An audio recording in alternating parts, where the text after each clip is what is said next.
Council meeting. As usual, we will start this meeting with our Chaplain Prayer and then followed by our pledges. And today, Lorenzo Hatch from our police department, who is the chaplain, will lead us in both.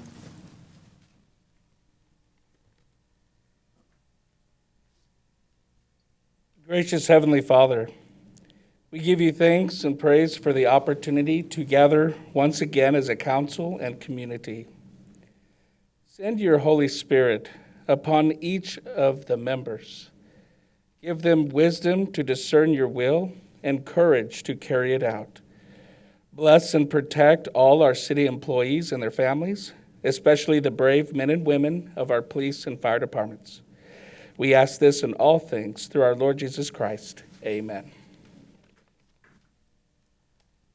I pledge allegiance to the flag of the United States of America and to the republic for which it stands, one nation, under God, one indivisible, with liberty and justice for all. Honor the Texas flag. I pledge allegiance to thee, Texas, one state, under God, one and indivisible.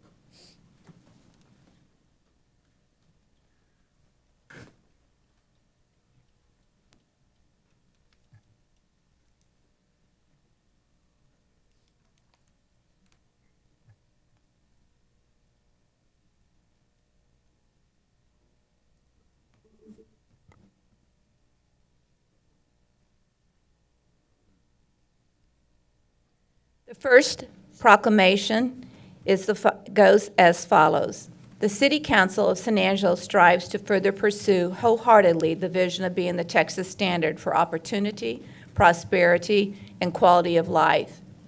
The City Council of San Angelo supports the right to life for all San Angelo citizens, beginning in the womb and throughout the individual's lifespan. This involves standing against all injustice, giving awareness and attention to issues that affect our citizens, and advocating for a better San Angelo in all facets. The City Council of San Angelo believes the protection of all human life is important to the people of the City of San Angelo. The City Council of San Angelo believes human life begins at conception and continues uninterrupted until the moment of natural death. The City Council of San Angelo believes all human life must be protected.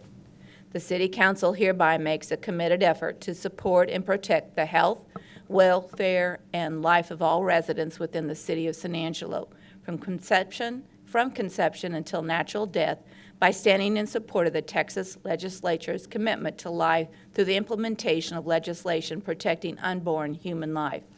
Therefore, I, Brenda Gunter, Mayor of the City of San Angelo, Texas, on behalf of the City Council, do hereby proclaim San Angelo as a city supportive of all efforts to promote life within our community from the time of conception and call upon all residents to work to create a community where all life is respected and all families are supported, providing the structure for all to live peacefully in unity. The second proclamation today is on adoption. Do we have folks here? Please come forward.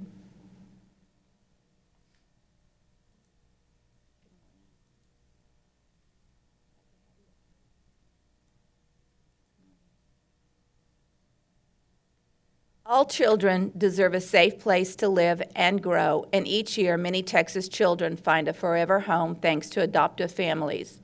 In Tom Green County, there are many children currently in foster care awaiting a forever family to bring them home.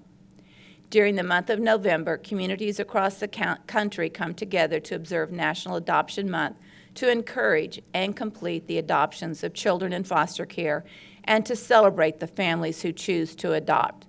The City of San Angelo recognizes National Adoption Month in support of the adoptive families here in our own community and encourages others to open their hearts and children in need of loving and permanent homes.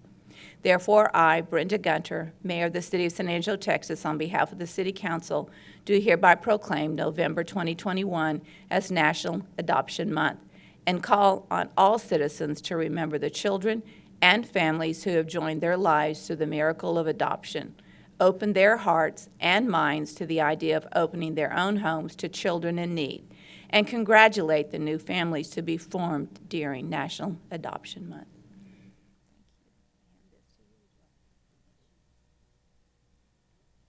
Good morning. My name is Miranda Smith, and I'm with the Adoptions Unit here in San Angelo.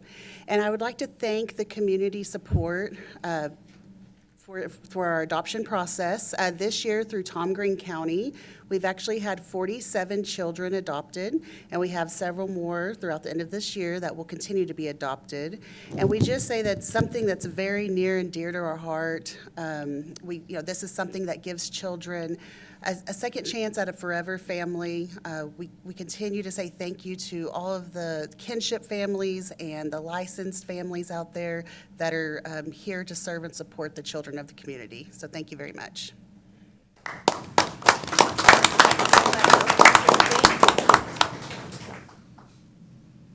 My name is TJ Sheep-York, and I'm the senior minister at First Christian Church here in San Angelo.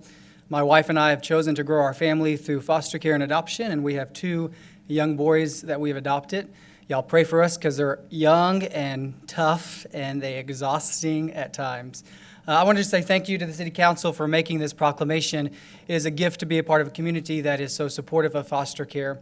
I also just want to acknowledge that often when we think about foster care, we assume the only way we can help is by opening our home. And though that is a gift to many children, there are other ways to serve. When we first moved to San Angelo, we were given a 16-year-old kid to take care of, and we were told that there were not going to be a CASA worker for him because there simply were not enough volunteers in our community to serve in this way. That was and is a tragedy. So I want to encourage those in our community to spend some time thinking about how can you step up and make a difference to live out the words of this morning's proclamation. And it doesn't always mean opening your home to a child. There's other ways to serve. And then finally, I just want to talk about the excuse that I often hear, an excuse that I struggle with personally when it comes to foster care. We say that it's an issue of timing. When timing works out, we will step up and do what needs to be done. I would argue there's no better time than now to save the life of a child in foster care. And I hope that we as citizens of this community might take seriously today's proclamation and live out its words in our faith and action beyond this moment. Thank you.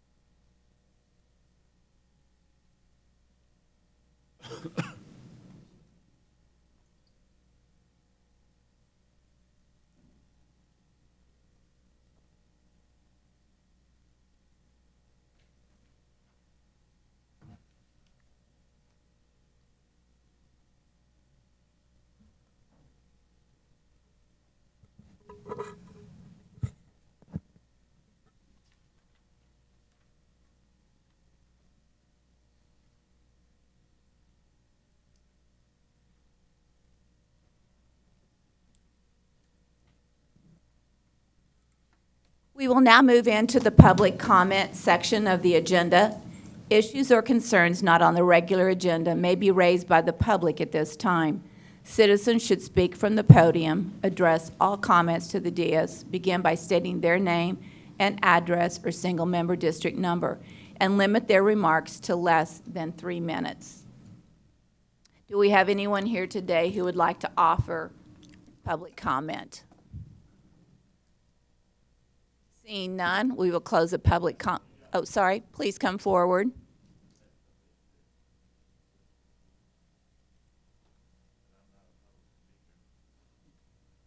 My name is Daryl Elliott. I been in San Angelo since 1986, and I'm a military person. 22 years in the Marine Corps, 4 in the Navy, 22 with the Air Force. Been with the military quite a bit. Now, what I'm here for is for the animal control people. I've been dealing with them for about 6 months now. And the tools they use for their job are old. The dart gun that they used in front of me, it went out and to the right.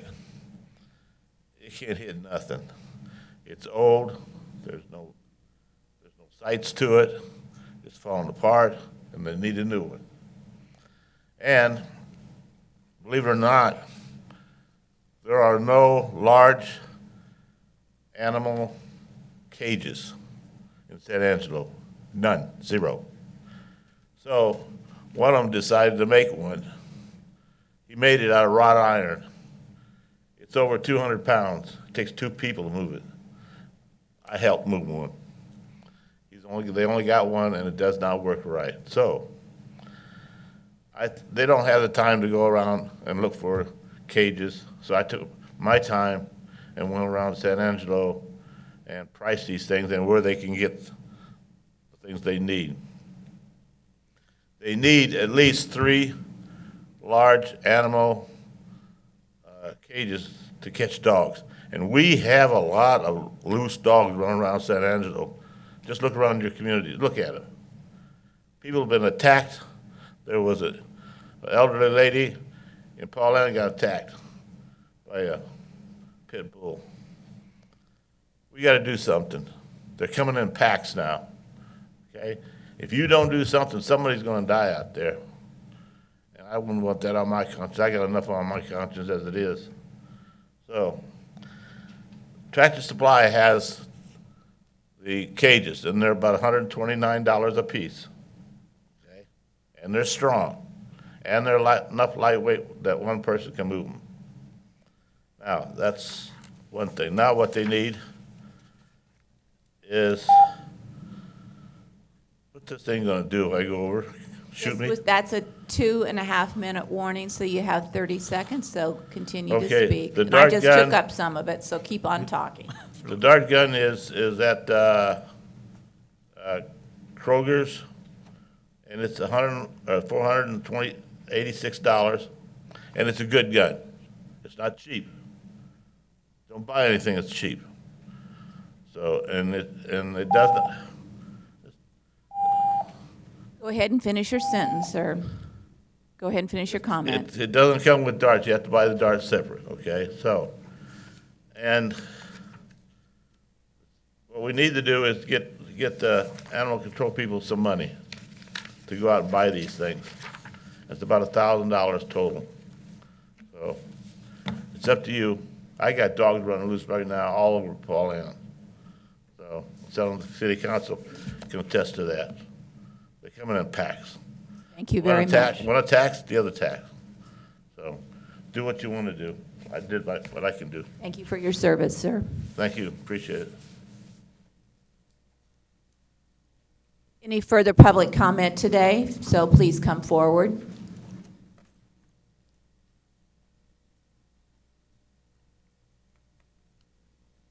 My name's Jacoby Thompson, in District 5 of San Angelo.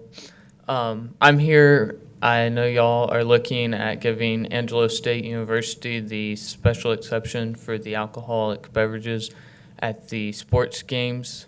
Could we hold this comment until we discuss the item, since it's on the agenda?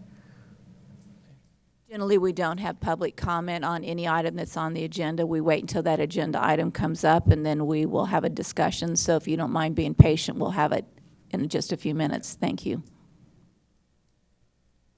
Any further public comment on any items not on the consent or regular agenda at this point?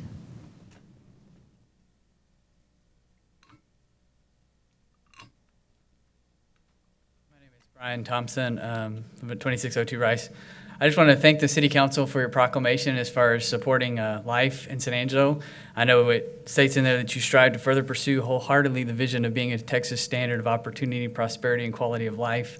I know this council has heard many times as far as the sanctity of, or San Angelo becoming a sanctuary city, and if you're going to say that you're going to wholeheartedly pursue and be a standard, then I want to encourage you to take that next step further and to make that proclamation to make San Angelo a sanctuary city for the unborn, so that there is more than just a proclamation, that there is actually some bite to what we believe and what we say. So I want to encourage you to do that. Thank you. We've already made a decision that it will be an item that will be taken to the public for their vote on it. I appreciate that then. Further public comment? With that, we will close the public comment section of the agenda, and we will move into the consent agenda. Are there items that council would like to have pulled from the consent agenda? I will start with Larry. Lane? Lucy? No, ma'am. Harry? Tom? No, ma'am. Tommy? No, ma'am. With that, Mayor, the item that the gentleman was going to speak on, the University Food Services exemption, that is actually item N. So I think it would be prudent to pull that. go ahead and pull it. Item N will be pulled, and with that, I will ask for a motion to approve all items on the consent agenda with the exception of item N. It's moved by Harry, seconded by somebody, Tommy. Any public comment? At this point, please come forward with your public comment on, Let's go ahead go ahead and come forward. But we'll take a vote on, no, we don't take a vote. We have public comment first. We'll take a vote on this and then read item Okay, N. Sorry. All in favor, say aye. Aye. Any opposed? None opposed? Sorry, sir. Come on. Out of practice. All right, item N is consider a resolution to grant University Food Services on behalf of Angelo State University a variance from Article 5.02.033 of the City Code of Ordinances to allow the sale of alcoholic beverages, beer and wine at 2235 South Jackson Street, a property within 300 feet of a public school. Would you like to make public comment? As I said, my name's Jacoby Thompson from District 5 of the City Council. I come before y'all today as y'all look at this exception for ASU. I would strongly ask that y'all would, I'm personally a student there right now, ask that y'all would consider not passing that exception for them because to me, I've already seen at least one fight at a football game between two men that were already at least partially drunk, and ASU has already been selling alcohol at their football games this year. We were told that they were allowed to sell alcohol at the football games and have gone back and looked. They have never been approved to sell alcohol at the football games that we can find. So I ask y'all that y'all would consider rejecting this request. Thank you. Thank you very much.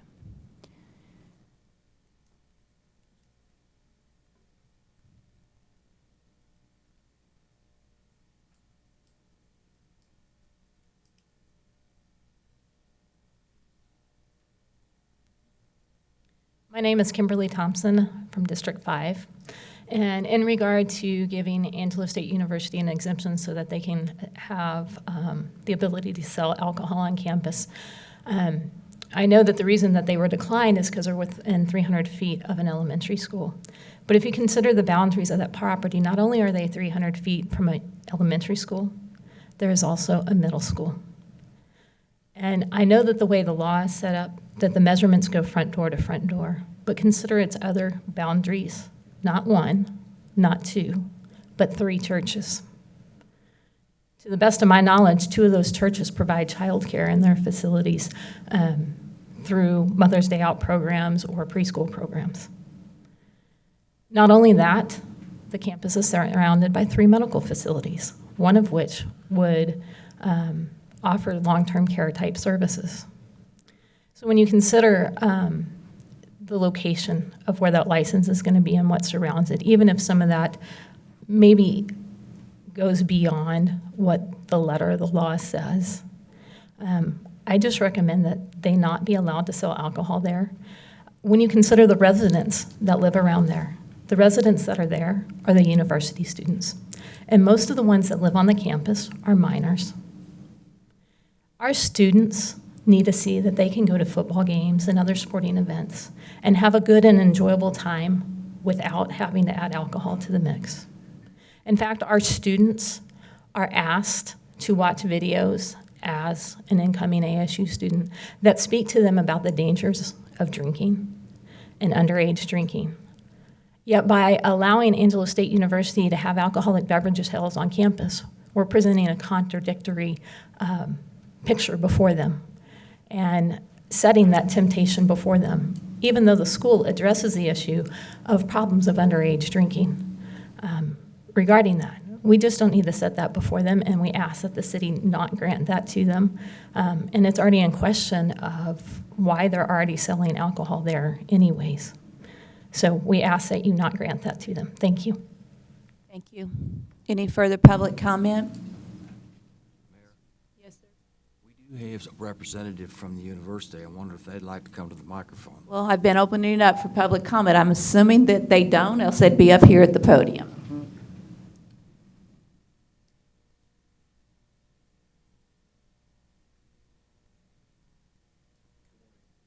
Good morning. I'm the Director of Dining Services for Angelo State University. We do have a liquor permit granted by TABC to do a temporary venue of beer and wine sales at this point in time, and so we are complicit with the laws for TABC selling beer and wine at this point in time. And so I just wanted to let you know that we're not selling it illegally or without anybody's knowledge. ASU does know that we're selling this, and TABC does as well. Thank you very much.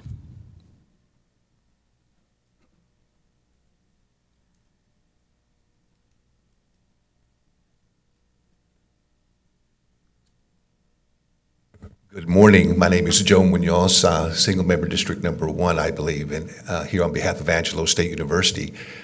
We do sell alcohol currently at the football stadium, but we stopped selling alcohol like within the last 5 minutes of the third quarter, so we don't sell it through the fourth quarter.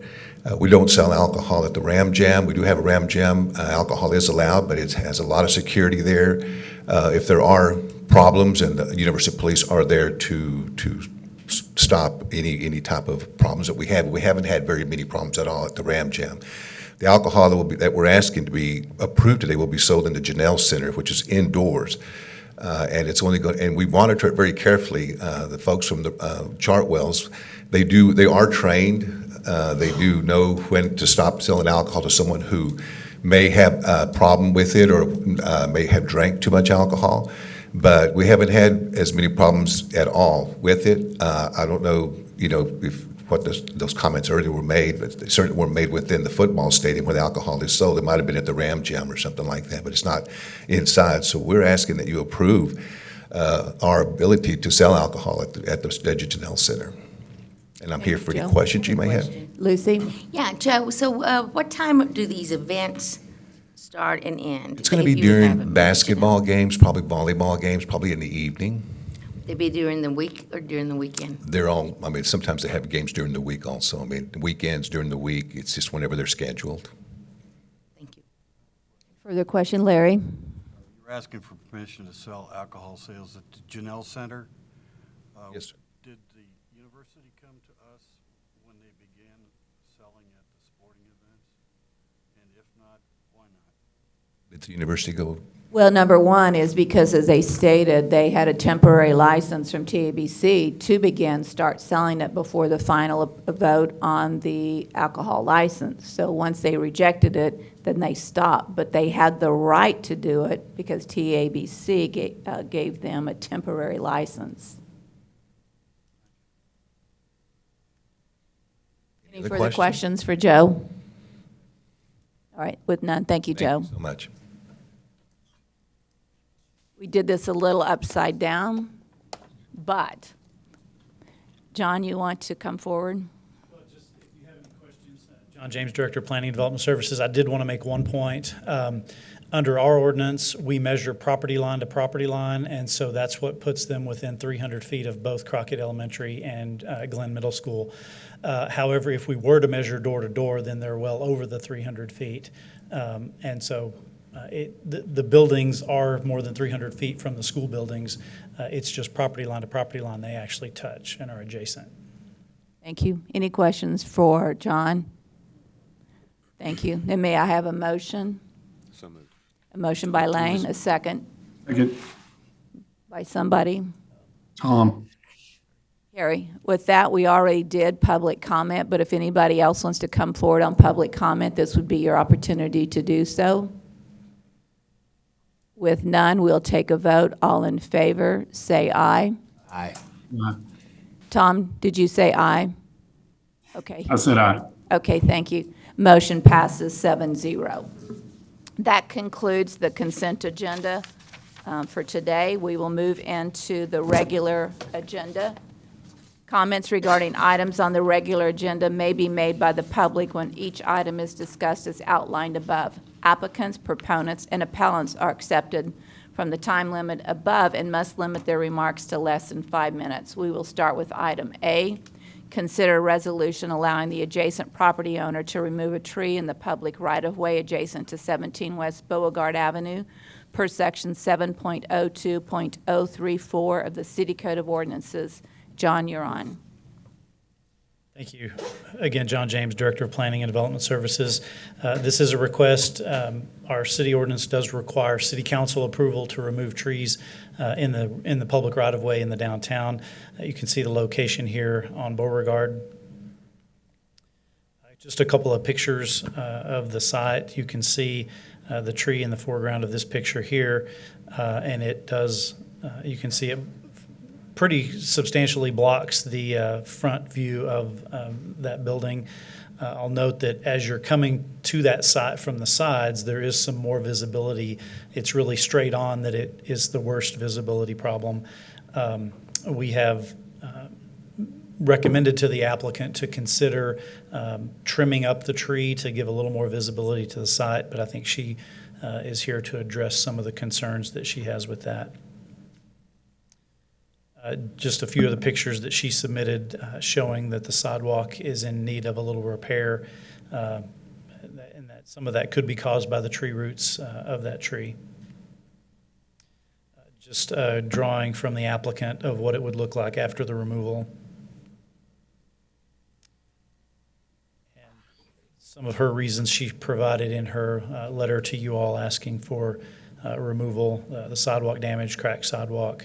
It does block the view, and the applicant is willing to plant a new tree either in that location or another location.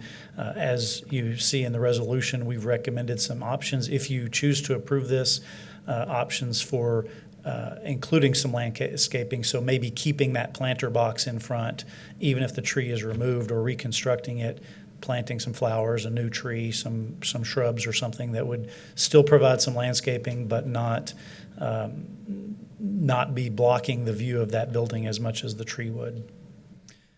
Staff is recommending denial based on our adopted plans for the downtown, the encouragement of streetscaping and aesthetics in the downtown, and given that this is we believe, over a 50-year-old tree, we were just very hesitant to remove a tree of that substance anywhere in the downtown, really.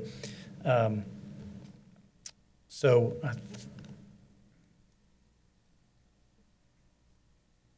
think I'd be happy to answer questions at that point if you have any. Gary? Yeah, I've taken a look at this. This is downtown, so it's in my district. I'd like to make sure that we do something to help this applicant out on this. That tree really, it's a mature tree, and I'm very much against typically taking these types of trees out. But it's doing some work on that sidewalk right now, which ultimately is going to put a hazard in either for the city or for the applicant, because people are going to trip on that thing. So I need to figure out if there's a way that we can make this work, both for the city and the applicant.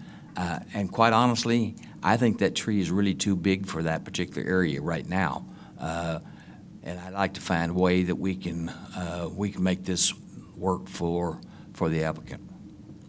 It is well known that trees and landscaping are huge economic development tools, and we have a standard for making sure that trees remain in our historic downtown. We're getting ready to plant a whole bunch of them on Chadburn. So I hate to say, okay, so if you're on Beauregard, you don't have to have a tree, but we're going to plant and invest money on Chadburn. So I have a hesitancy on the issue of removing a tree. The question mark is the following.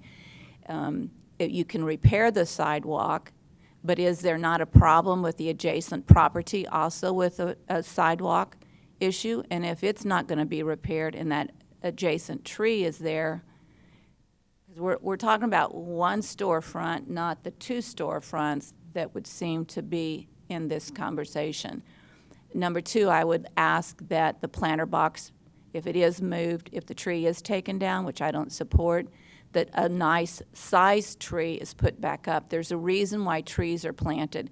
And one of them is because if you're in downtown anywhere in San Angelo in July, it's 110 degrees, it's hot, and everyone's looking for shade. So you have to have some options for shade. So we can't be planting, or should not be planting, small little trees that don't provide, it's number one, aesthetically good, but number two, providing shade. Lucy? I just want to make a statement. When the freeze came, we lost a lot of trees all over town. So I'm saying leave the ones that lived alone. Further comment?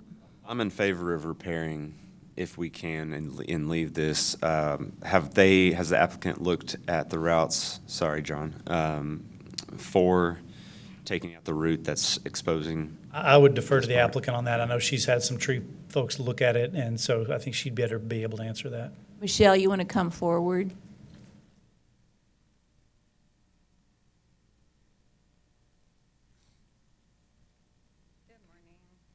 Good morning. So,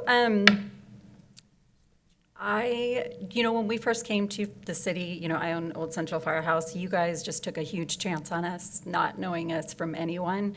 So I'm just asking, I know taking out a tree is a huge ask. I know you all know too, like we do our homework, probably obsessively, like overly do our homework, but there's a lot of reasons why I really feel that for what we want to do. Now, if the building continues to sit empty, then obviously it doesn't matter.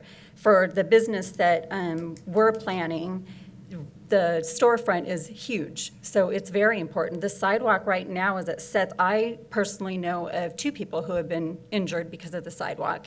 So it's a huge, huge concern. There's no way you could wheel a wheelchair over that sidewalk. Even a stroller is a problem. So the sidewalk is a problem. I have talked to tree experts. There's no real solution. There's a temporary solution if they, but they don't know once they dig up that concrete, which we have to replace the sidewalk no matter what. That's, if you have a business there, it's not an option. So digging that up, you're digging up roots, you're either cutting roots off, shaving roots, and so it is going to put the tree at some sort of jeopardy. The planter box, I don't want to leave. The firemen next door clean the planter box, and it's not only used for a bed and a garbage, but also a toilet. And so I just find huge safety concerns just public-wise with that. So we are proposing, you saw the picture that Henry did, it's beautiful. We are proposing that we take that tree out to have a beautiful storefront, but also replace it with, I'd like to replace it with a couple different trees and some greenery, obviously on a smaller level than what's there now. But I have done my homework. I've done my homework as far as talking to tree experts.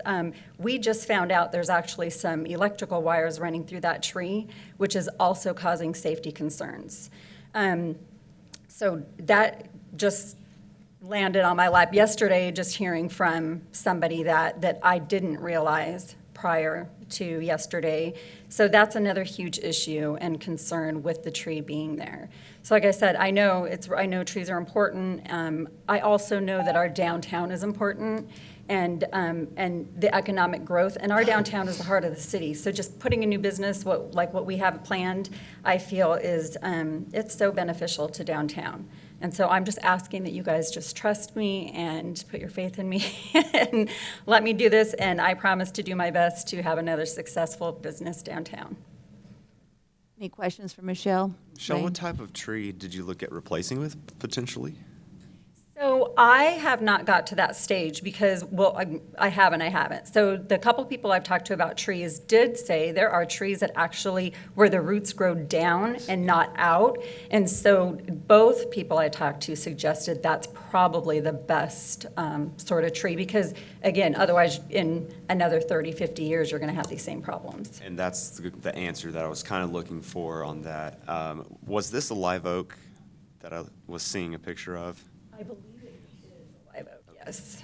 Those have roots that go both down and out.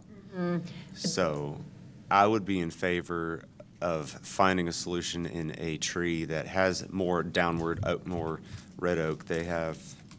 We are planting trees on Chadbourne Avenue. I would strongly suggest that a tree similar to any of the trees planting on Chadbourne, because we don't need different trees on different blocks. What types are those? So, John.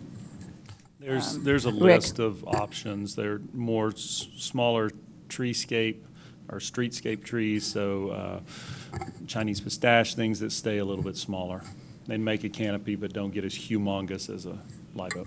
Well, if we could be in favor of removing this and replacing with compatible with what we're doing on the He could Chadbourne. provide a list of those that we're using there. And we need to talk about the size of tree. So the same thing, what size of trees are we planting on Chadbourne? You're asking what size they are? Mhm. They're a smaller tree, streetscape tree, so not a massive live oak or a pecan, so they're more like a Yes, Chinese but when we pistache. plant it, are we planting a tree that is 3 feet tall, one that's 5 feet tall, one that's 6 feet tall? I'd have to look at the specs, but they're not teeny tiny trees. They're bigger, so we could give the specs on that as well. They grow to span, grow to. Grow to the size of a Chinese pistache, which Okay. is a smaller streetscape tree, not a massive oak tree. And then the size of the planting of the tree is not a teeny tiny tree. We're doing larger containerized ones, and we can get the specs on those from Shane as well. With it being paved around and planter boxed around, it's always going to be a problem as that tree continues to grow. I believe if it's a live oak. We're not replanting live oaks, okay? Again, we're talking about the trees we're No, I was planting on saying that Chadbourne. If she So, leaves this, it's only going to get worse.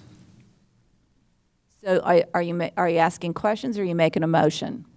No, I was just making a statement at that point. Okay. Are there additional questions for Michelle? With no additional questions for Michelle, do we have a motion? Motion that we allow the applicant to remove the tree, but replace it with a city-specified tree of a certain height. And we're going to redo the brickwork around the tree. And we probably somebody needs to do the sidewalk. The sidewalk has to be redone. So what your motion is that the sidewalk will be improved, the tree will come down, we will plant a like tree as the trees planted on Chadbourne, and we will replace the red brick planter box around that new tree. Can I just make a comment? You know, I'm all about the way things look. So we'll do all of that, but do I need to commit to a red brick planter box in front? That's the motion.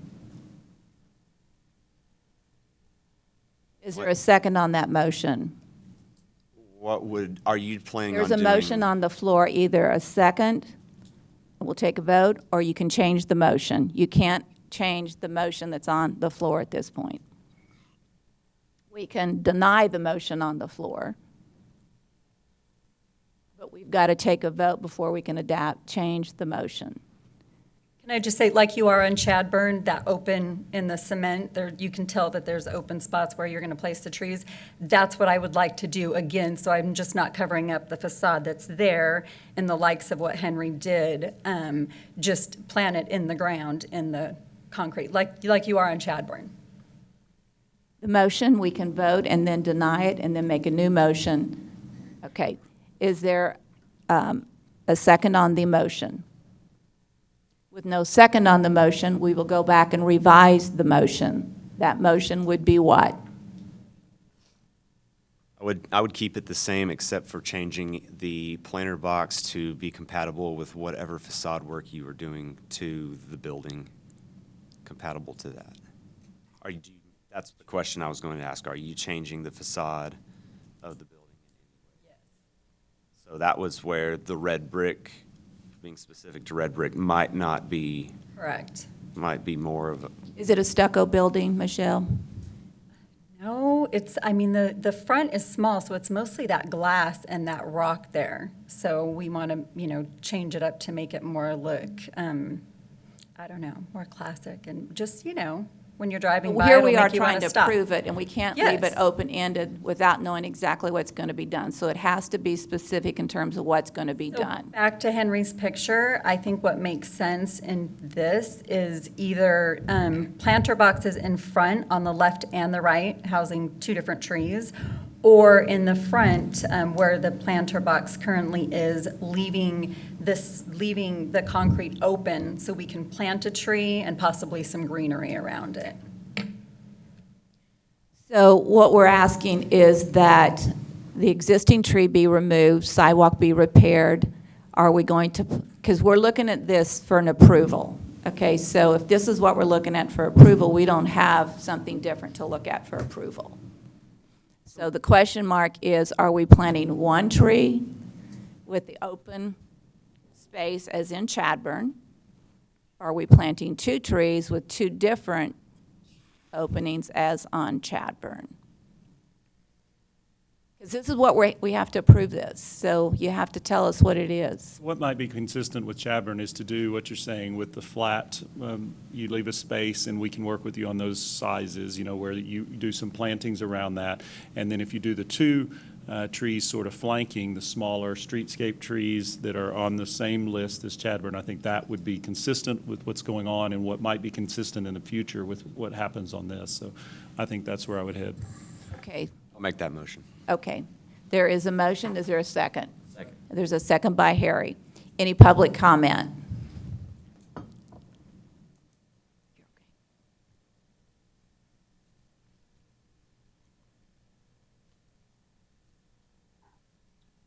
Good morning, Council. My name is Del Velasquez. I'm the Executive Director for Downtown San Angelo, and I'm working with Michelle on this project to try to make both work for everyone in relationship to recreating what we can in terms of developing the landscaping, but as well getting a business that's going to produce tax income for the city and help with the revitalization of downtown San Angelo.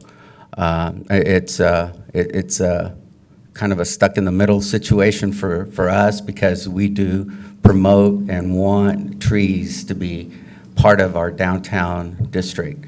And so, but at the same time, understand that we can work with her to make this possible. And I think the recommendation that just was made by Rick is something that we should adopt and move forward with. Thank you. Oh, do you have any questions of me? No. So just to repeat, what we are saying is that the landscaping must mirror what's happening on Chadburn. Tree size, holes, openings, so that it matches what is being done on Chadburn. I think that creates that aesthetics that we're looking for. Yes, ma'am. Okay. And that there's two. And there's two of them, not one. And just additional comment, I personally experienced a friend of mine, 90-year-old woman, who fell right at that very step, right at that location, and broke her hip. And so it is, that sidewalk is horrible, needs to be done. The question, okay, and thank you, Dale. So the question mark is, and Michelle's going to take care of her problems in front of her building, so we know that that's taken care of. But from what I understand, and this is for a separate conversation, is that the building next to it has the same problem. That being said, I'm going to say that's actually, the other tree is actually more problematic because the concrete is actually protruding a little bit higher. I went out there and took photos as well. So it's a separate issue, but we'll have to address it as a city as well, how we're going to handle that. But that is correct. That's going to be corrected. Mayor?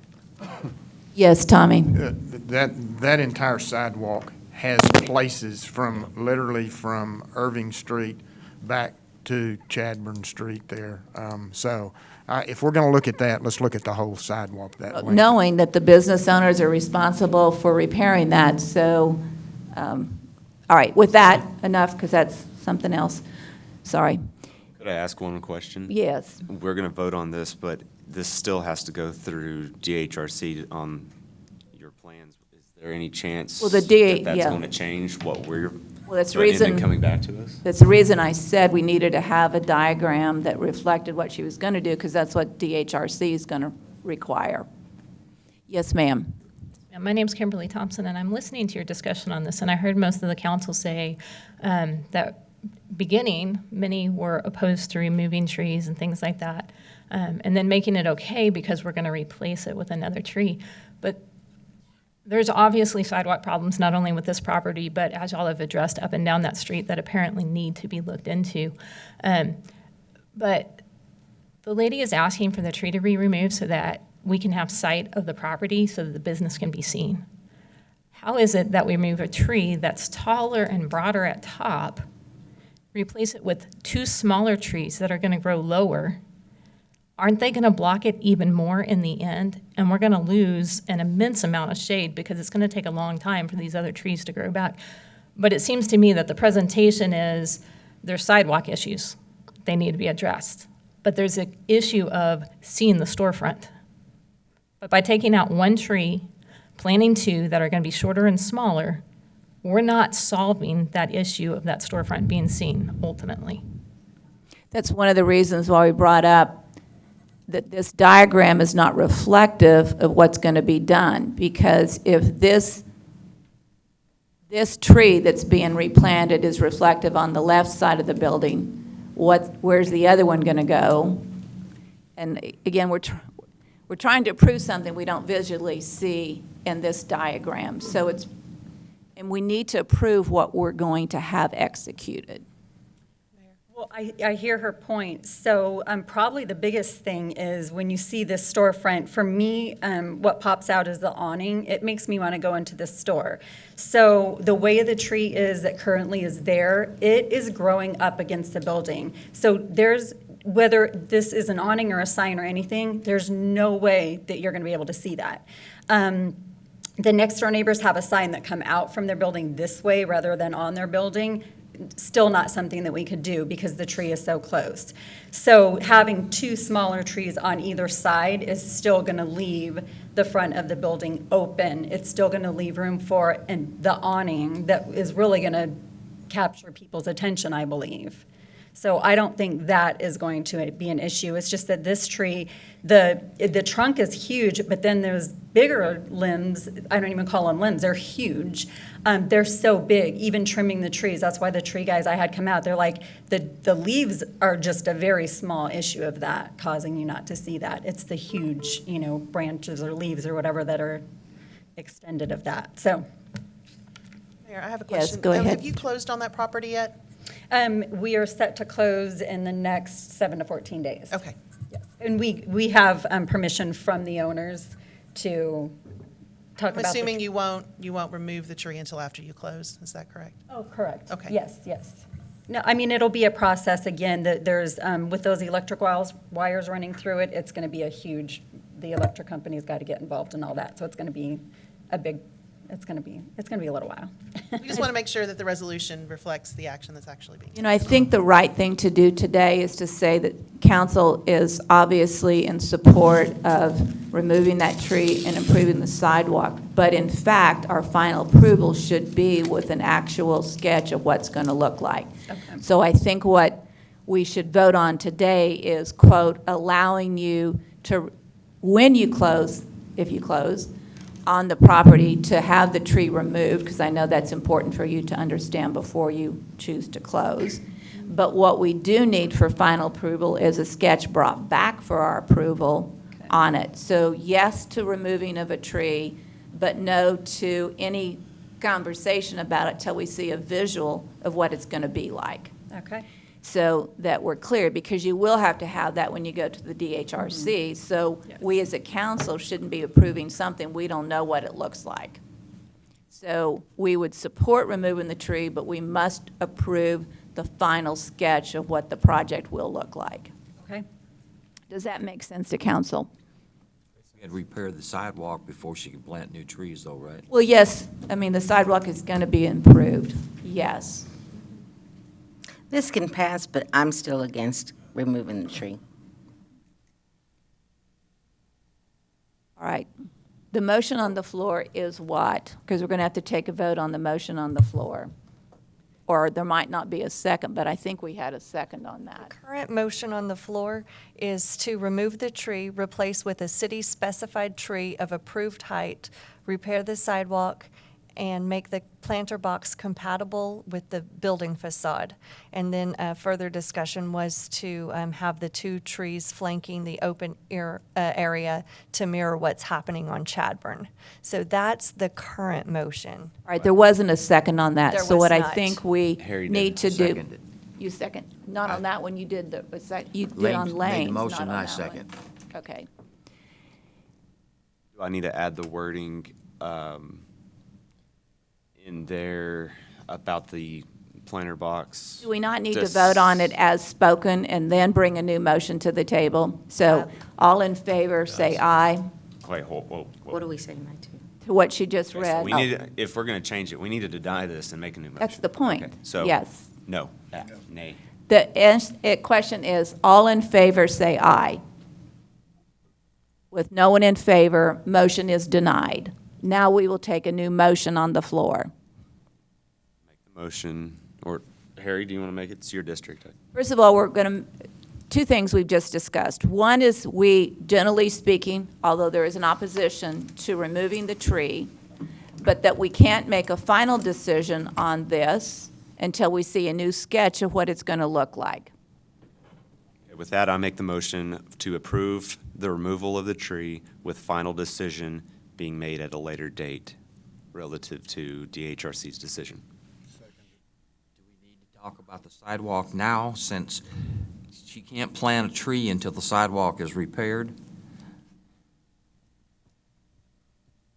We're going to have a new sketch brought back so we can approve the final look at it, and the final project will include removing a tree, improving the sidewalk, and planting new trees, but we will not make a final decision on approving until we have a new sketch reflecting what the candidate chooses to design, to have designed for final approval. That is And there will be a written resolution that addresses that, so we'll make the removal of the tree contingent on her receiving permission from you of an approved design.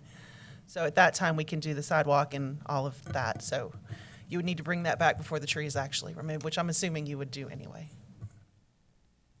Second Lane's motion. Okay, there's a motion and a second. Is there any public comment? With none, we'll take a vote. All in favor, say aye. Any opposed? Aye. 1. So motion passes 6-1, but it's only conditional on something coming back and taking a final vote on that something coming back.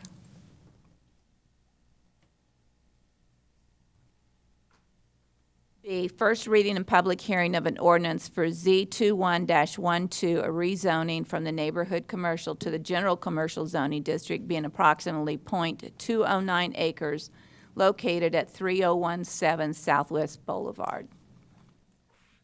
Thank you. Again, John James, Director of Planning and Development Services. This is the property here in red that you see just adjacent to the Tom Clock Plus and that large shopping center there. It's a strip here of a number of smaller commercial properties, and you can see on the zoning that the large shopping center is currently zoned general commercial, but that strip of smaller buildings is all zoned neighborhood commercial.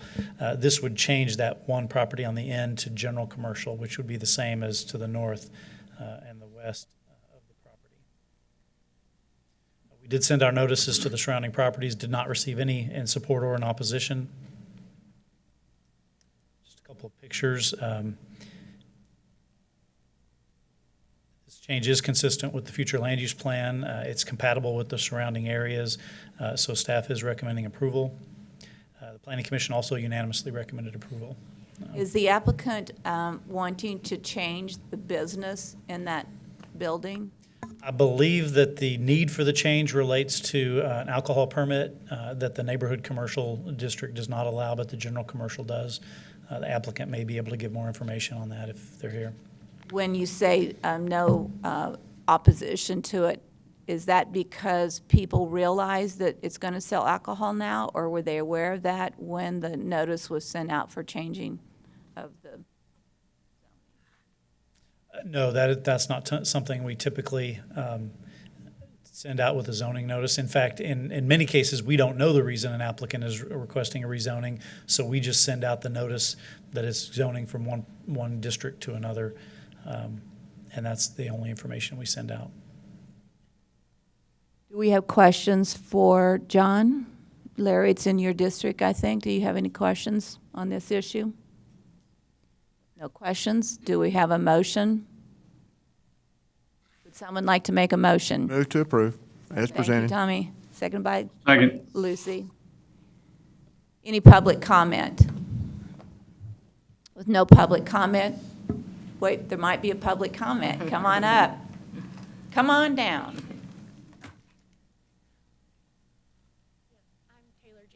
And I'm with the applicant, Soto Management, and it is just for, we already sell alcohol there, but this is just for daiquiris that are wine-based to go, like Eskimo Hut and our other store on Chadburn. So that is just the whole reason why. Thank you. Thank you for that comment. There's a motion and a second. We've opened it up for public comment. Any further public comment? Seeing none, we'll take a vote. All in favor, say aye. Aye. Aye. None opposed. Motion passes 7-0. We'll move on to item C. Consider the following.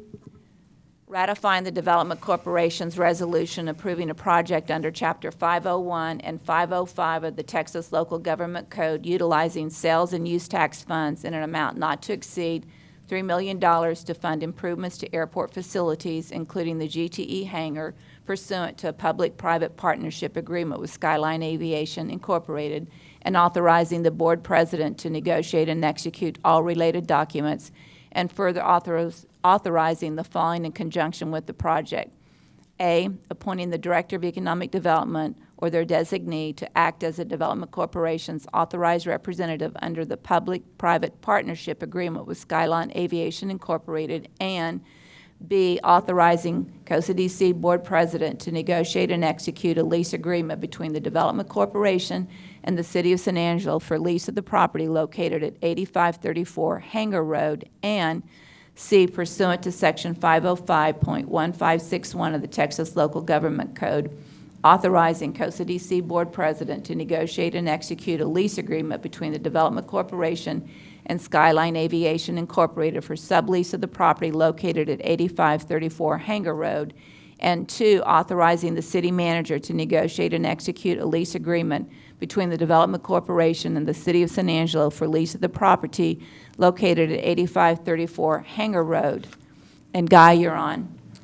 Thank you, Mayor, Council, Mr. Valenzuela. Guy Andrews, Director of Economic Development for the City of San Angelo Development Corporation. You would be highly disappointed, I know, if I didn't repeat our mantra for economic development, which is planes, trains, and automobiles.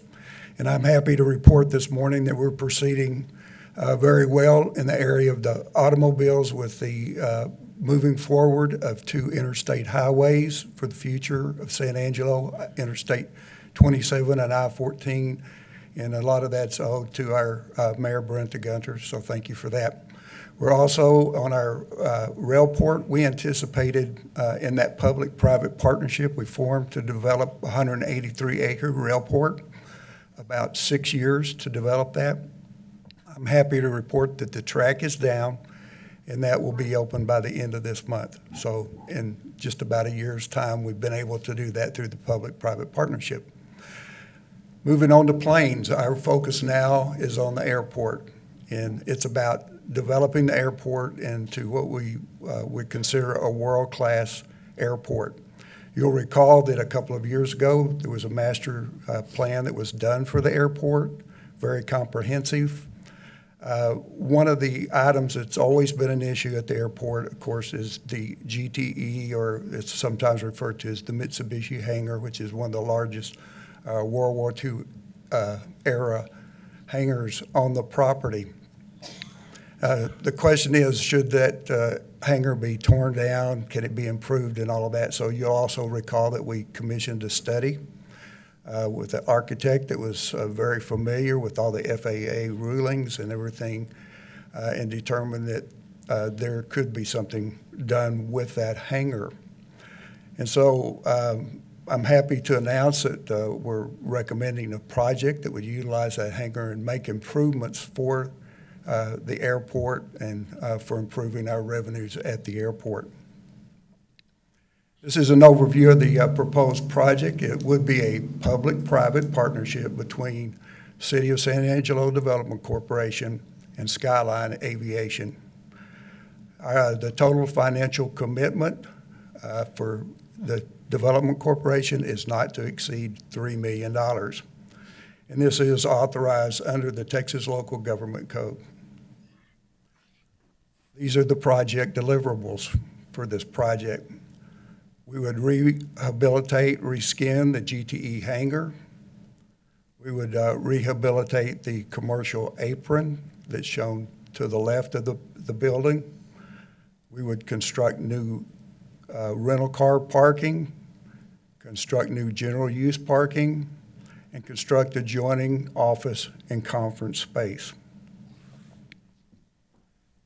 In this project, with Skyline Aviation, they would serve as the construction manager at risk. It's also called CMAR. Skyline would ensure completion of all project deliverables with a guaranteed maximum financial commitment by the Development Corporation of $3 million. The construction manager at risk is financially liable for any cost overrun or contingencies that arise throughout the projects. The Development Corporation will serve as the owner of the project, maintaining oversight and approval authority. Our board of directors would appoint an authorized representative to execute project documents. The authorized representative would liaise with Skyline's construction manager to review and approve project documents, all of our agreements, change orders, payment applications in an efficient manner. And then the city serves as an advisory capacity, providing technical expertise and requisite access to the project manager. The city's airport director will advise the Development Corporation authorized representative and Skyline's construction manager and participate in the review and approval process for project documents. So while this is being constructed by a private entity, which makes this project go much faster, it will have oversight at every step of the way, and there will be certain timelines that are set to when we're able to release funds for this project. The statutory requirements, this is from our local government code, that it does allow us to make improvements, including the airport hangars, allows us to enter into a development agreement with the entity, and it authorizes the development agreement by adopting a resolution at a meeting called authorized by law. The Development Corporation is required to have a leasehold interest in this. So per the statute, the Development Corporation must acquire leasehold interest for the GT hangar from the City of San Angelo. That's the agreement that would be negotiated with the city manager. The Development Corporation would then sublease the hangar to Skyline Aviation. The City of San Angelo would retain ownership of the hangar and 100% of the lease revenue. And per statute, Skyline Aviation would be authorized to sublease their interest for other eligible projects. These are some concept drawings that have been provided in regard to this project. First of all, you'll see it'll be known as the San Angelo Jet Center. You see at the top of that page the parking lots to be improved, and then a concept drawing of what the improvement would be to the front of that hangar. And by the way, the Skyline Aviation, just for clarification, is investing several $1 million into this project and have already invested substantial amounts of money in moving this project forward. These are additional renderings provided to us that shows what that fixed base operation would look like on the front of the hangar, and then some concept drawings of the interior and how that's laid out. This is a ground level view from the runway looking towards Skyline Aviation. So our staff recommendation is exactly what the mayor read, so I won't belabor that and read it all over again. It would be exactly that motion, and I will be glad to answer any questions that you might have. Does anyone have questions for Guy at this point? Guy, the one question I have is timeline for completion. So we talk about the work that's going to happen, but when would we see beginning and ending? With this motion today would authorize the project for expenditures up to $3 million. It would also allow us to negotiate all the details with Skyline Aviation and basically have a contract and agreement about how all of that's laid out. Highly complex agreement in a public-private partnership, but I'm just going to take a second at this time to acknowledge the work that went into it by the staff. Nolan Sosa that brought a lot of knowledge about procurement and projects to that, and Bob Schneeman of our staff will be the project manager or overseer on this to liaise. The Skyline anticipates that they could have this done as early, begin construction as early as January. The hangar itself is currently leased month to month, basically for storage of aircraft, because that's all you can do with that facility at this time. And so we could begin construction as early as January of 2022. Further questions? If not, may I have a motion? Mayor, I would move to approve. I second. Second by Lucy. A public comment, please.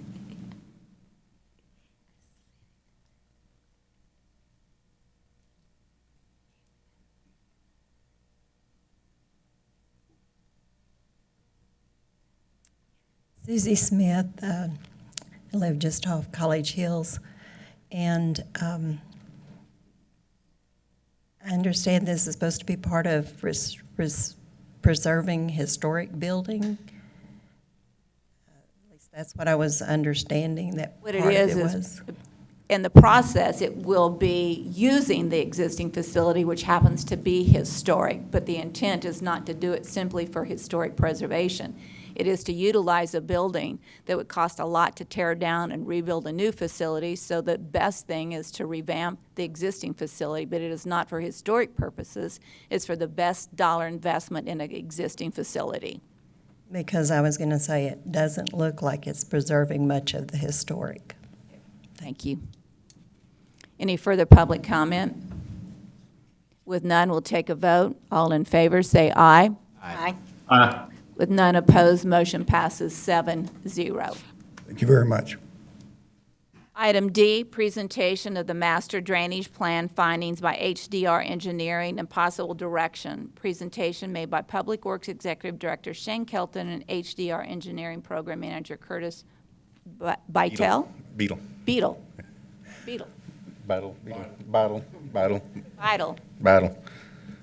Okay. Mayor, Council, thank you all for entertaining us this morning. This has been a long time coming. We actually started this project back in the summer of 2020, and as you know, our master drainage plan that we have currently was done and completed in 2000, the original one, and so after 20 years, we have seen a lot of growth in San Angelo and seen a lot of issues shift and change over time, and we've been able to address one or two off the old list, and so working forward, we've engaged EHT and HDR Engineering to work with us to update our master drainage plan and to look at the issues that we've seen with all of the growth in San Angelo and kind of what to expect as we look into the future and as we continue to grow. So with that, I'm going to let Curtis come up here and make his presentation of their findings and what we found through this study that they've conducted for the master drainage plan. And once we get through, we will kind of get y'all's questions and comments, and take those down, and we will come back and we'll finalize the document and bring it back to you at a later date for adoption. But we want to show you their findings and get answer any questions and get your comments. So with that, My I'll turn first it. comment and question would be, are we going to focus on College Hills first and foremost? Thank you. That was the first thing we asked them to work on. So. Opportunity to present to you today, Mayor and Council. And my name's Curtis Beidle with HDR Engineering out of Fort Worth. I also have Joe Mangrum with Improtech Hibbs and Todd, who was our subconsultant on the project with us this morning as well. So, let's see. So as Shane mentioned, we approached the Master Drainage Plan update in two parts because of the urgency of the design of College Hills Boulevard and really needing to know, will upstream detention be able to reduce the flooding of College Hills Boulevard to factor that into the design? We needed that answer by September of 2019. So that was the first part of our effort that we did. The second part was to step back and evaluate the drainage problem areas across the rest of the city and prioritize those drainage problem areas and then develop CIP projects to address the top 10 problem areas. In terms of the Red Arroyo plan, as you can see just from the graphic, a lot of that watershed is already heavily urbanized and developed. So we went through and identified the opportunities of large open areas that are still available. We identified 3 on the North Fork of the Red Arroyo and 3 on the South Fork of the Red Arroyo to evaluate further. We did conceptual designs of those regional detention facilities and did a hydrologic model to route the flows down to College Hills Boulevard and determine the benefit of those. Then we took the benefit divided by the cost to get kind of a dollar per CFS reduction. And as through that analysis, we identified that site N2, which is located behind the current Angelo State University Sports Complex, was the most cost-effective at reducing flows down at College Hills Boulevard, but it did not have a really significant benefit to the roadway. The green location here is an area that the city of San Angelo already owns, which is a little bit closer on the North Fork. That was also a very beneficial location. As we kept looking at College Hills Boulevard, one of the interesting things is the North Fork is actually a little bit higher than the South Fork. So when flow overtops the North Fork crossing, it actually flows along College Hills down to the South Fork and aggravates that situation. We identified an opportunity that if you put a berm kind of along the upstream side of College Hills Boulevard, the bridge actually, or the crossing actually increases. So trying to cut off that flow that comes across College Hills Boulevard, we can actually provide a 5-year protection with a 2-foot high berm that could also have, a concrete walkway on the top of that connects to the trail. So it would look almost like it was there for the trail, but it would really be there to provide that. When we have big rains, I would say the following, that it's so aggressive, the flooding on College Hills. I'm shocked that a 2-foot berm would solve the problem. You would assume that it would take more than that. It won't solve the entire problem because that's a pretty intractable problem, but it will reduce that overflow, so it can make it a little bit better, and that berm's already been included in the final plan. But if there's overflow, then I would also assume that if you, quote, said there was a walking trail on top of it, it would be destroying that if it flows over it. Well, the walking trail is kind of what stabilizes the top of the berm, rather than it just being. How often, is this a 10-year floodplain problem that we're dealing with? Is it 20-year? What are we solving by 2-foot berm with a walking trail on top? We're basically increasing because right now it overtops at a 1 year, multiple times a year. This would allow it to not overtop for anything that would have like a 20% chance of occurring in any given year. So the rains, for example, that we've had over the past 2 years, how often would those rains have gone over this 2-foot berm? Almost all of them would go over it now without the berm. Well, I know that. Yeah. I'm asking, Yeah. with the berm up there, based off of the rainfalls that we've had over the past 2 years, which have been significant compared to traditional rainfall, Yes. would this 2-foot berm, I think several of the events that we've had in the past few years would not have overtopped and gone down and aggravated. okay, Some of those were larger, as you've said, and when you get up to over a 10-year frequency, it will overtop a little bit. It would overtop less during those events. So it's really to address the more frequent events that happen along College Hills as a way of benefiting that. And as I mentioned, we were able to include that in the College Hills Boulevard plans. So it was a very cost-effective improvement as well.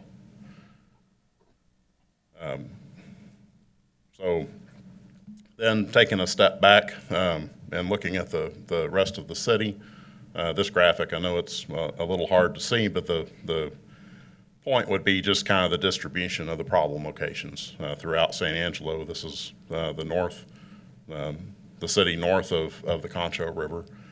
We started off with the locations that were in the master drainage plan in 2000. I worked on that plan, and I'm actually the person who sealed the report for that. So had a lot of. did you give yourself an A on that one, or what would you grade yourself? It's still very applicable. The challenge is really on the funding side because the projects are fairly expensive, and there was no real identified funding source, which is kind of the reason why only a couple of the projects have been able to be addressed over the past 20 years. There is a lot of good news in that that I'll share here in a little bit in the presentation. City operations staff also added a couple more locations as well. A lot of them, those tended to be more in the southern area of the city, which has seen a lot of growth. So, but the problem areas are pretty well distributed throughout San Angelo. In terms of prioritizing the problem areas, we really base that on the data that's available at those locations. So we focused on the property damage, or preventing property damage, which is the structural flooding category. We looked at the number of residences and the number of businesses and industries that would be flooded, and awarded more points for larger numbers of those structures that are impacted. In terms of loss of life, a lot of that is related to the low water crossing flooding and roadway inundation. So we awarded points for the event that crossing could pass, and then also just the busyness of the roadway in terms of the average daily traffic count numbers, which are available throughout the city as well.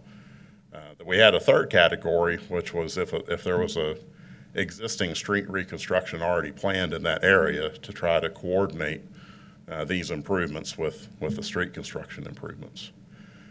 We also looked at the economic aspect of each project in terms of the % grant that might be available through the Water Development Board, as well as the public survey responses. In terms of the public survey, we initially were planning on having a drainage town hall meeting, but then the pandemic happened, and that delayed us quite a bit.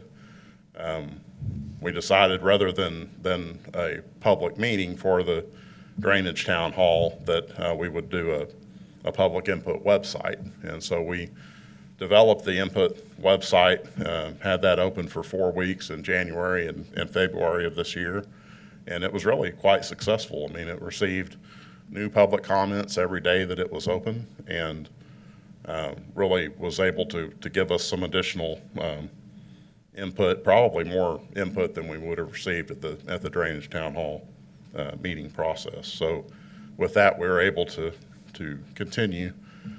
In terms of the summary of the input that we received, one of the questions was, what floods? And the majority of those responses certainly were the streets, as y'all would expect.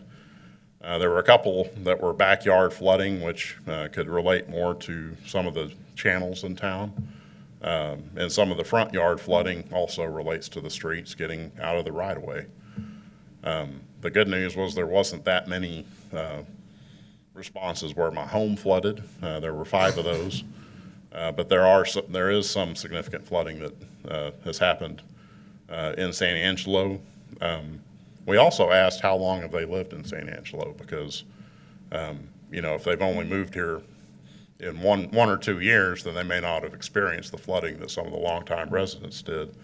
And really, we had some great response. The average response, that they lived in San Angelo for over 30 years, so and all the way up to 65 years. So these are some of the comments that we received, and we were able to incorporate those into the plan. As I mentioned, the opportunity that was not there in 2000 that is there today is the flood infrastructure fund that's been established with the Texas Water Development Board.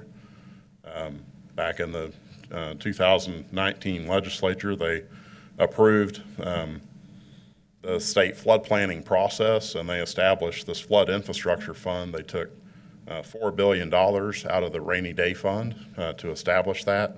I think it all went to Houston. About half of that did go to Houston to support all of the Harvey rebuilding and whatnot. But a good portion of that has been set aside to fund the projects in the state flood plan with a pattern similar to the state water plan. So they are developing the first ever state flood plan, which is going to be approved by or adopted by the legislature in 2024. After that point, the project would have to be in that flood plan to receive funding from the flood infrastructure fund. So they didn't want to wait until 2024 to start doing projects. So they did come out with an abridged applications process in June of last year. And the interesting thing about that abridged application process was they had a % grant equation and criteria, with grant being basically principal forgiveness on the loan. And it was really focused on a couple of demographics, the annual median household income, how that compared to the state average, as well as the unemployment rate, and then the population decline from 2014 to 2018. We went through an exercise where we calculated that % grant for each census tract and each census block in San Angelo. In terms of the overall city, the overall city would qualify for 10% grant, but you can also apply, for a project using the tract or the block scores. And in some areas in San Angelo, it's still 10%, but in a lot of areas, it gets up to 40 or 50, even 60% in the northern part of San Angelo, which is a great opportunity for that funding. So we were able to factor that in to the ranking of the problem areas just to be able to take advantage of that opportunity. In terms of the problem area ranking, this is kind of a summary. I know it might be a little small to see, but we basically added up the points in each of the categories for structural, flooding, the roadway inundation, the economic for the % grant, and then the public survey responses. And we developed CIP projects for all of the problem areas that scored over 40 points in that process. So the next part of the presentation, I'll go through the 10 CIP projects that we developed. And this is really one of the areas we're looking for y'all's input on. The highest ranked was the flooding that occurs along Boulevard as it joins with Sherwood Way. Really, to resolve that, it needs to have a trunk line to convey that flow down to the Concho River. We size that as about a 10-foot wide by 5-foot high box. Let me ask a question. Based off of that being high priority, is that from the citizens' input on that survey, or is this from you all? It's a combination. There were some citizens that had input around that neighborhood. 'Cause I'm shocked College Hills isn't number one. It is, but it's already being addressed, I guess, so. Well, I know, but it wasn't, but I mean, we need to talk realistic. I think College Absolutely. Hills is probably number one. Regardless of whether we are addressing it or not, it would have been the number one issue. Absolutely.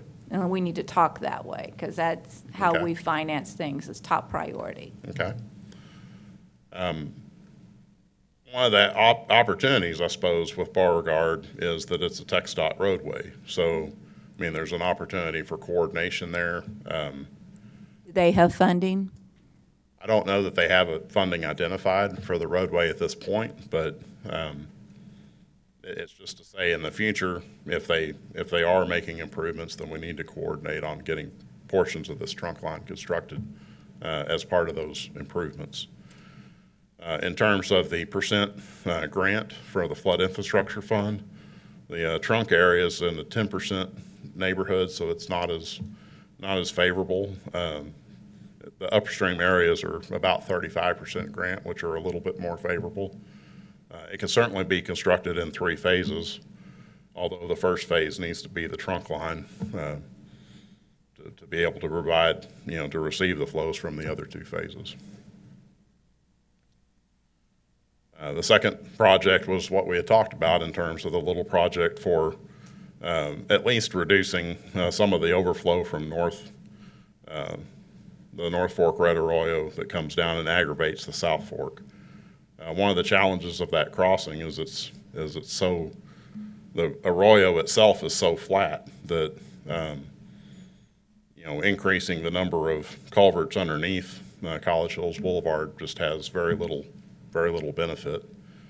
We also looked in the Red Arroyo plan at raising College Hills Boulevard, which we didn't find a cost-effective alternative for that, and it had a lot of complications with the driveways and the cross streets as well, which that's why we can't really raise the roadway. Can you dig deeper in the Red Arroyo so that it holds more water?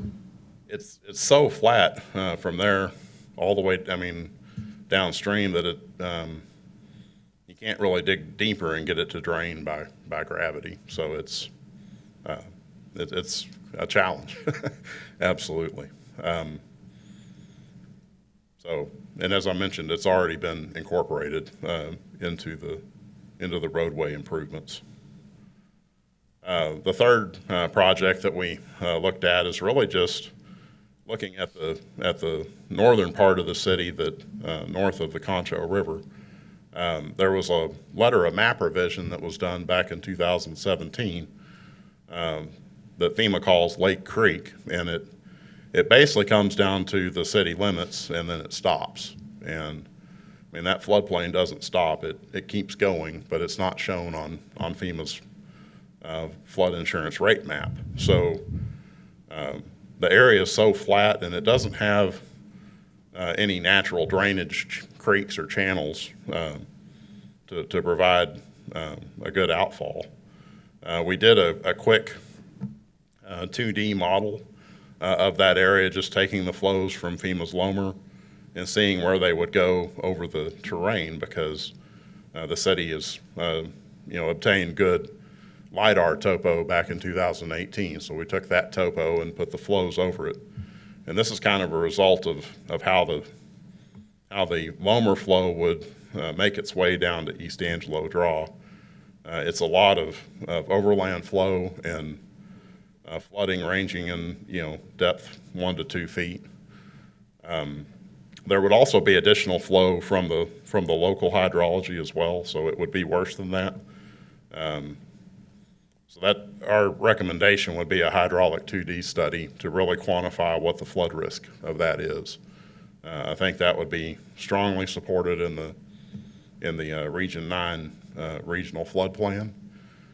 This area also is a high percent grant area in terms of 45 and even up to 50 and 60 for parts of it. So that would be an opportunity to get half of the study funded through the flood infrastructure fund, just with grant forgiveness or that loan forgiveness. Okay, so just so I'm clear on the numbers, so this effort is a $250,000 effort? Yes, ma'am.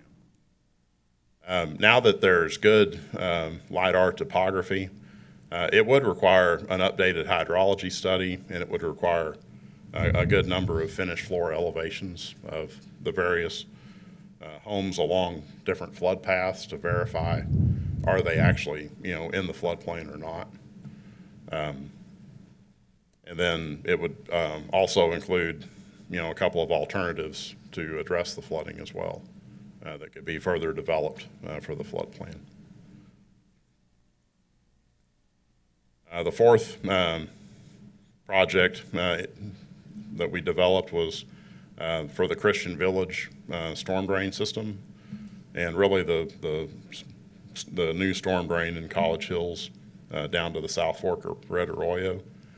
There's a decent-sized drainage area there to the west of the loop that actually drains across and comes out a drain that comes into an alley there. That's what we call Christian Village. So this is actually taking that flow, putting it underground, and also picking up flow along College Hills as it comes down to the South Fork Red Arroyo. That was recently funded. The area is like a mix of 10% and 30% grant, so it wasn't as favorable from a flood infrastructure fund to begin with. The fifth project is regional detention, basically along Colley Lane, which, as you'll recall, the FEMA Lomer shows a lot of flow coming and basically just stopping at Colley Lane. The opportunity would be to use the roadway ditches along Colley Lane to catch that overflow, bring it to a regional detention where it could be stored, and then pump it over into O.C. Fisher.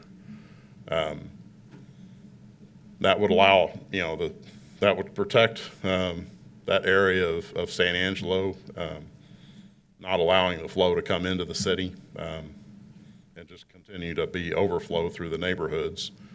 It also would have a potential water supply enhancement aspect, which I think would cause it to be fairly highly prioritized in the regional flood plan as well. The area is a 40% grant area, so that could be some pretty favorable financing as well. So that's a project that a new project that we had developed for this plan. In terms of CIP, the sixth project, we're back to the North Fork of Red Arroyo, and really this is more an opportunity where 8.6 acres was recently donated to the city, which is right next to that Pond N2 location. The donation is shown in the red polygon here. So we looked at that, and the question was asked, what benefit can we realize out of that 8.6 acres? So we designed a 2A pond that makes use of that 8.6 acres. We still recommend the N2B pond be done in the future. And then it can be connected to the 2A pond to provide even more benefit than the original N2 detention provided. This area is a 40% grant, or a 10% grant, 10% grant project. So it may not be able to really get favorable financing through the Flood Infrastructure Fund. One other aspect is we're trying to leave the channel natural to the degree we can because the limit on 404 mitigation is about 300 feet of channel that you could impact before you have to start paying for mitigation credits, which can be very expensive. So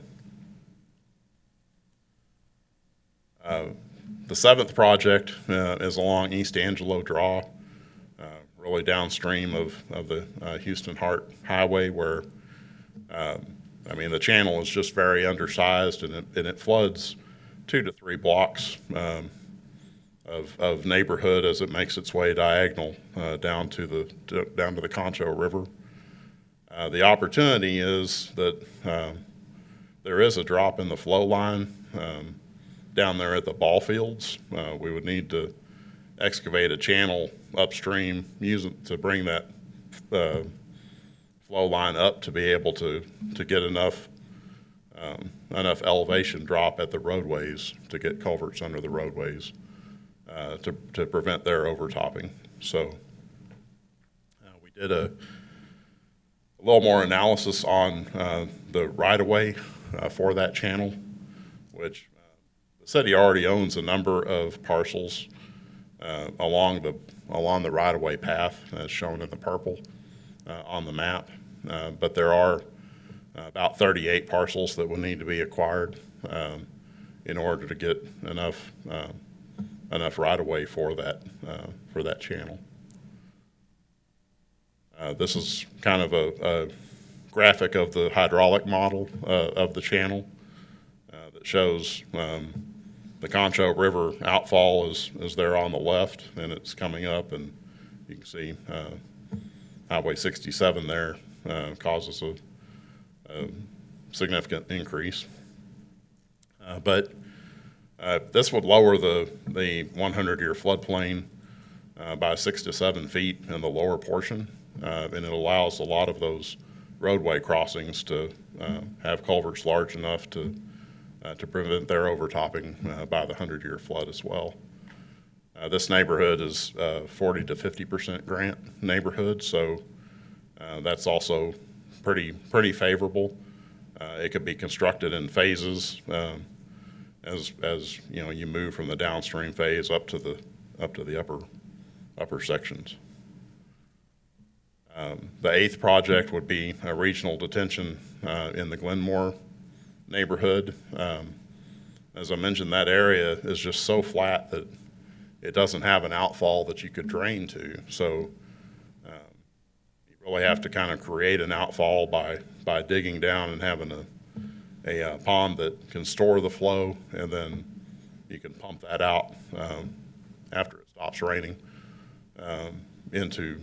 over into East Angelo Draw. By establishing that regional detention pond, you can then put storm drains to bring flows up in the neighborhood. Let me ask you a question, because yes, when and we're only on number 8 here, but even number 1, we're going to struggle to find the money for. So the issue is, great, we've got a drainage study that clearly identifies issues, and in today's dollars, the amount of money it will take to resolve the flooding issues. Here's the problem. We don't have enough money for item 1. So it's great we have this, but our ability to address these issues on the bigger picture as presented is going to be not realistic. So instead of creating a most perfect scenario of each of these areas and the dollars it's going to take and the problems it's going to solve, are there not potential opportunities to solve some of these problems that aren't in the billions of dollars? Because we're looking at a perfect world. If we could do everything we wanted, this is what we would ask you to do. But it's not realistic. We need a realistic approach to the flooding issues. This is a design perfect world approach. I know that leaves you breathless, as it does us sitting here. Mayor, as we start looking at this, and one thing that we've not always been good at the city is having plans in place for the future for if we do have grant funding opportunities. Of course, Texas Water Development Board has placed some funding out there that is out there and available for us, but we also have other funding opportunities that come along as well too when we start looking at hazard mitigation grant opportunities and other grant opportunities. And if we have these that are already designed, they're in a plan, they're in a book, they'll be eligible for those grant funds. And so while some of this is pie in the sky kind of a view of some of these projects, and it is very overwhelming when you start looking at these dollar figures on here, having this plan in place and having it to where we can look at it and we can go grab these plans when some of these other dollars come available, and so we have this ready to go tackle, and we're not way behind the the ball on this one. We're right there. We have it in our sights. We have it in our grasp, and we can grab it. We can go to whatever the agency is and say, here, look, we have a plan in place. We're ready to go. You know, we want your grant dollars. And so, again, is some of this unrealistic is for us to be able to tackle in the next 10, 20 years? Yes, more than likely. But again, we do have the plan in place, so if those funds do become available, and especially when you look at some of these areas, and of course we do have a typo right there that should be Bradford, not Glenmore, but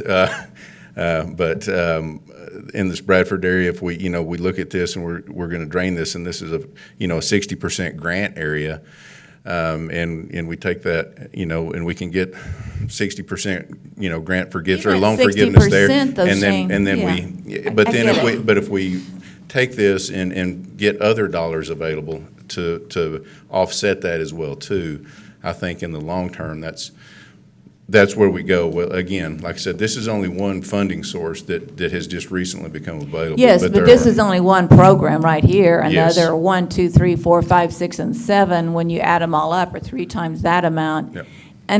And I know we needed to do this, I get it. But I also get the realism of where we sit today. Correct. And even if we could get a 60% fund and then find a few other things, I don't know where you find the balance of this. And this is Project 8. And we had them just go through the top 10 prioritized projects. I mean, there's 35 on the list that we have. And so, again, we just picked the top 10, again. We have plans in place to as we move into the future. And again, Mayor, we realize that some of this is unrealistic, and we may never see these funds. I mean, it took us 20 years to start finding funding for Avenue P and for the work that we did that we've already done on Bell Street for the East Angelo Draw there. But of course, as we look at College Hills, of course, stranger things have happened, but we were able to find the $8.5 million that we needed to address some of the drainage along the southern portion of College Hills. And so, as we're going through, these funding opportunities do present themselves, and again, we're prepared at that point to be able to take advantage of them. And so that's where this plan comes into place, is that we're prepared to take advantage of those funding opportunities when and if they come along. But what I also get is the following. If you take a look at this one, CIP 08, Bradford Detention, the realism is the following. Coming up with this money, and this is number 8, it's not number 1 priority or not number 2 priority, is the following. If you can't get 100% of the money, but you can get 50% of the money, is there a Plan B instead of the Plan A for the big dollars on Project 1? So that you say, okay, if I've got $20 million and I can find $20 million on the CIP number 1, what does if you had $20 million, what would you spend that $20 million on the first strategy 1? And we do. And so that you have A, B, and C approaches to it instead of just the great big picture that, we all are. Yes, ma'am. And these are broken out into phases to where these can be phased over time. That's the key thing we have Yes, to ma'am. talk about. Yep. They did when they created these, they are phased approaches, so we can start on the downstream side of these projects. If we have the whole project's a $20 million project and we have $3 million to start, we can actually work on phase A and work our way through it. And again, it may take us 20 or 30 years to get there, but eventually over time, as opportunities arise, we will get there. I'm glad you think we'll get there with all of this, but I'm looking at it and I'm going, wow. And there'll be new problems that come up that's not in this plan. And these are only the top 10. They don't address how many of them? Yeah, I think we identified 35. Yeah, there's another 13 after this that were identified in the original 2000 study. And we don't have the money for 1. Yes, ma'am. But again, we have to be positive, plan Mayor. here. We got a plan. We have to be positive, Mayor. I'm very positive and very focused and very realistic. And there will be a lot of benefit on the right-of-way side as well. I mean, because the city really needs to be opportunistic in terms of if a property becomes available that is along the right-of-way of one of these projects, then, I mean, that may, the city may be able to acquire kind of some target properties in the future to help facilitate that. The 10th priority is immediately downstream of this regional detention, basically going, there's a intersection there at 24th and Poe that was one of the original 2000 master drainage plan problem areas as well. It needs an improved channel downstream and then improved culverts underneath the intersection. And then the last project is the intersection of Facade at 3rd Street, where the channel upstream has got, 5 48-inch culverts under 4th Street, but then the channel comes to the intersection at 3rd Street and it just crosses the intersection at grade, which is a really challenging drainage issue. Really what needs to happen is the channel downstream needs to be deepened so that we can get culverts underneath that intersection and provide protection of that intersection. This area is also, more than 50% grant funded, so that's a good opportunity. So as you were alluding to earlier, when you sum the projects up, they do come to significant amounts. Really, that first project for Boulevard, that's going to depend on TxDOT funding. So that would just be part of improvements of that roadway in the future at some point that TxDOT would do. The fourth project there, the Christian Village drainage at College Hills Boulevard, has already been funded. So really it's the, and the second project has already been incorporated as well. So it's recognizing that the city has started making some good, solid progress on the list, but there still are opportunities to reduce flooding around the city. In terms of when you look at that list, there's a total cost of the projects. We factored in for any of the projects that had over a 40% grant possibility.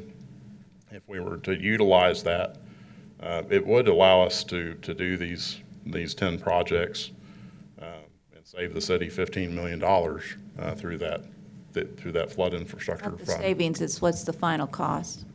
It's still significant, although the $50 million does include the Beauregard, as well as the $9 million that's already been funded.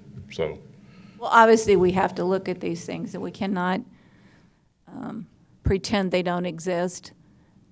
There are issues in almost everyone's district, so they're certainly top of mind and certainly issues that we have to address. So I'm glad we've done the study. I'm glad we have the information. Now we got to figure out how to get it done. and then we did update the costs. As Shane mentioned, there was 13 other projects that were developed back in 2000. And we updated those costs and brought that forward as well. So the next steps are to receive your input today, certainly on any of the 10 projects that we discussed. And we'll incorporate your input and finalize the report. We're also providing the GIS shape files so that Shane will have a layer of properties that he can watch out for as things happen. The other thing would be we would provide this report to the Region 9 Upper Colorado Regional Flood Planning Group for them to incorporate the CIP projects into their list of projects as a region. So, and that draft regional plan is due in August of next year. So it's a slow-moving process, but hopefully we can start addressing some of the flooding problems. Continue addressing the flooding problems in San Angelo. So, sorry. Do we have questions from council? I think we're overwhelmed. We're speechless. Thank you. Yeah, well, thank you all very much.